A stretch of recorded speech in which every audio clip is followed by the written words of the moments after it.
The Ebola epidemic is spreading wildly. The deadliest outbreak on record. Is the U.S. really prepared for an outbreak? For the past week, Ebola has kicked ISIS out of media headlines in the U.S. Some broadcasts speculating things may get worse. If someone wanted to basically disguise their fever, couldn't they just take some medication and get through airport screening? Officials' words are strong and reaffirming, as if saying, yes, situation is dire, but we got it under control and there's no need to panic. But if there's no panic, why is protective gear being sold like hotcakes? There's no deficit of hazmat suits on Amazon just yet, and you can buy one for under $20.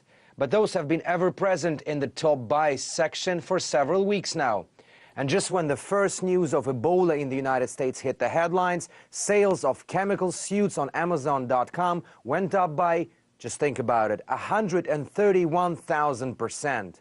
Whoa! Confined spaces can be dangerous. Rick Pedley has been selling protective gear in his online store, mostly to construction firms, for over 3 decades. He says sales of some of his products have gone through the roof lately. We've seen it increase kind of dramatically in the last week or so, more or less a doubling of orders. And the increase has to do with, though, the Ebola products that we've been discussing.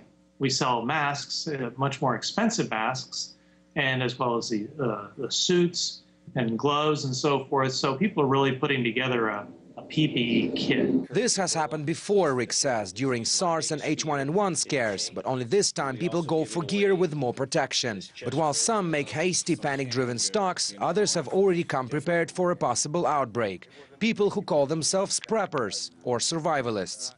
This is my little hatchet. You need this if you're out in the cold. Like beef jerky is just not going to cut it. For making fire, you have char cloth. This should always be in your bag. I could literally make fire pretty much under most circumstances. From the first glance, you would probably not suspect Jody to be a specialist on surviving in extreme situations. But this New Yorker knows her stuff. Not only she has a so-called bug-out bag filled out with all necessary survival items, but she also knows exactly what to do if the deadly virus reaches her home. If they did declare martial law and lock down the island, then you're stuck here, and then what are you going to do? You would want to be off the islands of Brooklyn and or Queens, Manhattan, Long Island. You want to be on the mainland, so that way you could go west or north. You know, as long as you can get to a water source and make shelter and make fire, you're pretty much okay.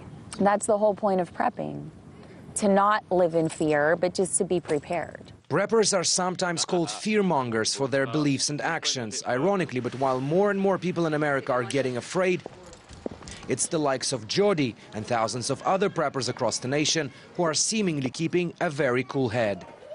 Alexey Yaroshevsky, RT, reporting from New York City.